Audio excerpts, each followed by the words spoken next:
Women, I think, don't need men as Okay. much as they used to.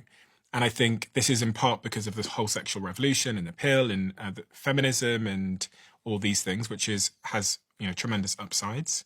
I think that women and men are having less sex, they're getting married less. Men's attitude towards women has become a little bit more resentful in certain pockets of the internet. They perceive relationships with the other sex to be disposable more than ever before. Men view women. I would say both. And I think in Okay. part that's because of dating apps, just the perception of choice. Okay. The feeling that if you don't work out, there's another 1,000 people on my phone that I could give a shot to. I think the equation of a relationship, when we think about the investment it takes for it to work and what you get from it, people now perceive the equation not to be worth it. Okay. I think there's a lot of great stuff there. So you're like a fully formed adult man, right? I think so. I hope Yeah. so. Yeah. Like you're like a man. You're not like a kid. You're not like a dude in early stages of development. You've got a career, you've got a relationship, you're buying a house, like you are an adult. Yeah. So if I was an 18-year-old Yeah. and I came to you and let's say I'm your nephew or something like that, and I'm like, Stephen, fully formed adult, handsome man in relationship, I'm struggling to date. Yeah.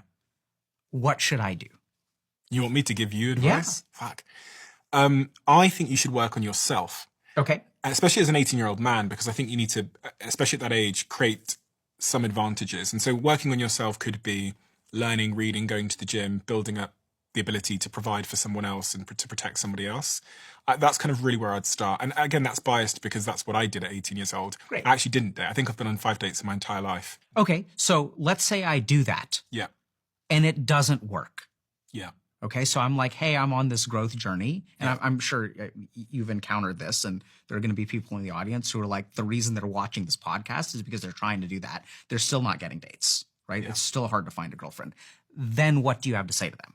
I would assume that the reason it's not working is because they're not in this frame of mind to find love. And when a dude says, I'm trying to do everything right, what is the most common response that they get? Right? So like, try harder or like, yeah, right? If you kind of like look at Twitter, what you'll find is people will be like, it's impossible to find a good woman. And then like men will be, let's say a dude says that, or a woman says that. It's on both sides. It's impossible to find a good man. And then people won't be like, yeah, it's impossible to find a good man. So maybe some people will be supportive. So you'll have a woman who says it's impossible to find a good man. You know, there are a lot of people who are like, yeah, like men are trash. Fine. And then a lot of people will be like, you're not trying hard enough. You're not going to the right places. We as men get that a lot more because there's a societal bias that men don't need help, right? So if you look at like the comparison of scholarships, male-only scholarships versus female-only scholarships, there's about $4.9 billion worth of scholarships given out in the United States from private sources. Female scholarships outside of athletics are way higher than male scholarships. So if you look at athletics, the number is way higher for men. But the really weird thing is that like 60% of people who graduate from college or in college somewhere in there are women. So the people who need more gender-based support are men, but we don't really do that. We're usually like, if a man has a problem, this is a man's problem to solve. And when a man goes out and says, I'm having trouble dating, but what people will say is men will say, work harder, try harder. You know, people will and people will really be nasty about it. They're like, do you not know how to talk to women? Stop being a creep, things like that. And then the other thing that we're really seeing is that there is like this very, very like deep anger, entitlement. There's like this incel movement. There's this like alpha male, beta male kind of thing. And I don't know if you kind of get this, but there's like a deep sense of like anger, right? There's like in men, and I think women feel it too. This is why women are so terrified. This whole thing about, would you rather be in a forest with a bear or a man? Did you hear about this? No. So like people would ask this question on Twitter to women. It's like, would you rather be in a forest with like a bear or a man? And like women feel safer with a wild bear than they do with a man. So I think people are picking up on this like existential, and I don't know if that makes sense to you, but there's like an existential like cry coming from men, which can manifest as anger. I think we're also seeing reflections of this like in South Korea with like dropping birth rates. right? Where like men are getting really, really angry. They feel really entitled.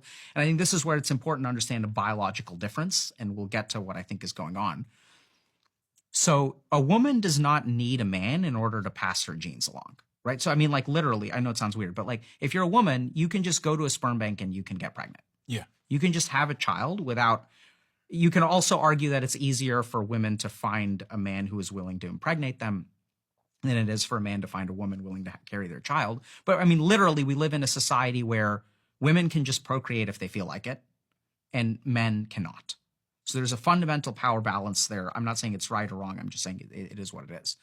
So I think what we're starting to see is actually like a mass extinction event. We are seeing natural selection for a group of men who have no options.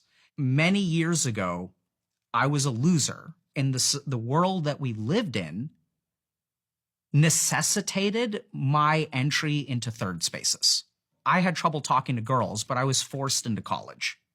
When I got my first job, it was serving ice cream. I was forced to interact with girls. I was active in a summer camp where I met girls, was forced to talk to girls. So I sucked at talking to girls, but the world that I lived in was structured so that I still had to talk to girls. I had no option to retreat from interaction and painful interaction with the opposite sex. I think literally what we're seeing, because all this stuff started to get really bad during COVID.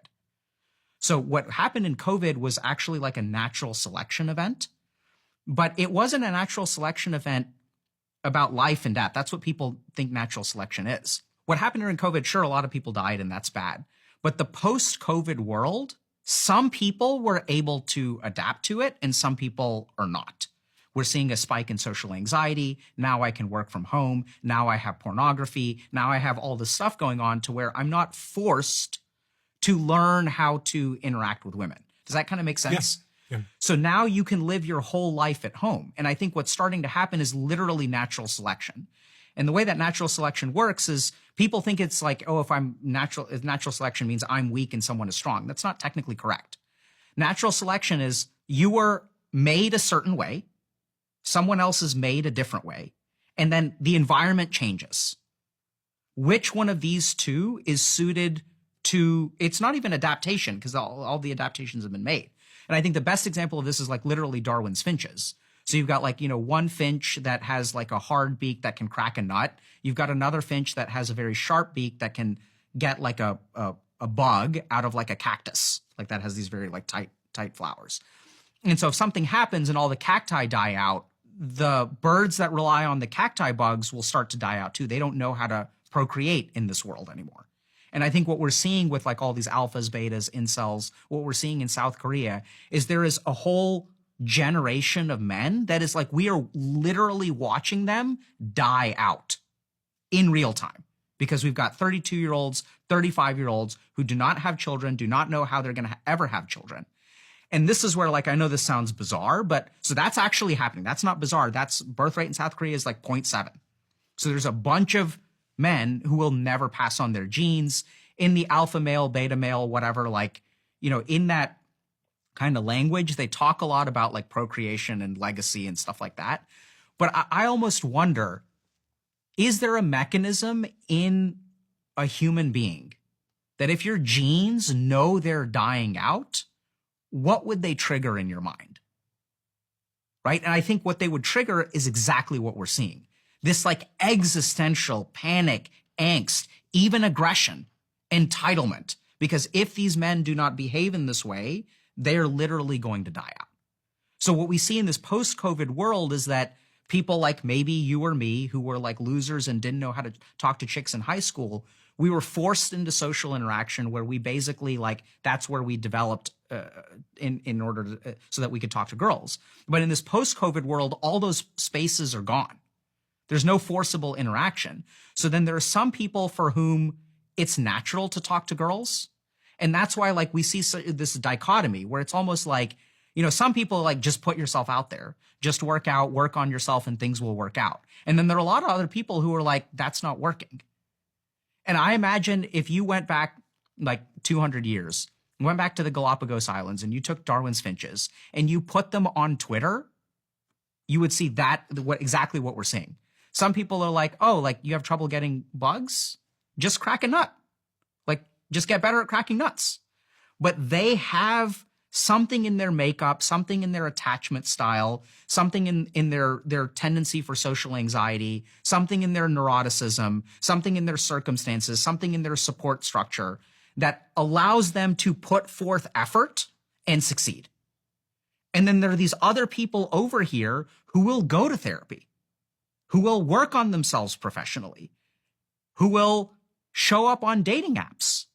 And because of the shape of their face, which cannot be fundamentally altered, or some other thing which they're not even aware of, they grew up with a certain attachment style that they're not aware of. They grew up with on the spectrum, and their capacity to make eye contact and emotional connections is very difficult. So there's this whole crop of people who I think are trying really hard. I don't think they're losers. I don't think they're like pathetic or anything like that. I think there's something about the architecture of how these people are built so that standard advice does not apply to them. And what I feel when I sit with these people is like someone who is dying out. Like that's what it feels like to sit with. This person's life, they're not living a life. They're in a slow, protracted process of dying. And when you are in a slow, protracted process of dying, pornography shows up. And then you've got this weird thing that goes on where you get this spurt of dopamine, this existential dread of like, I am not getting to participate in life. There are all these people out there that are participating. They tell me, oh, you should do this, but it doesn't work. And it's just imagine how terrifying it is. If someone gives you advice that's supposed to work and it doesn't work for you, how fucked are you? Right? Because that's the answer. It's like some people have cancer. We give them cancer treatment. They get better. But if some people have cancer and everyone's like, hey, do this chemotherapy and it doesn't work, then how screwed are you? You're very screwed. So this is, I think, what we're seeing. This deep existential loss, this desire for connection is somehow like intersecting with pornography. Because I think pornography addiction has a spiritual component too. And if you talk to people who are addicted to pornography, they can feel it. They feel like spiritually like empty. They're like, I'm not doing anything with my life. So one of the two variables that correlates with pornography addiction, the two strongest variables that correlate with pornography addiction, one of them is a sense of meaninglessness in life. And there's a weird spiritual angle that I talked about. But the other really simple thing is, you know, if you want to stop watching porn, you need to have a reason to stop watching porn. And the problem with porn is that you can be kind of like living your life. And then in the in-between hours, when you're like back from work and before you go on a date, or maybe you're swiping on Tinder and no one's really answering or whatever, like you just have these hours in the day where there's nothing going on. You're not living for anything. So you might as well jerk off.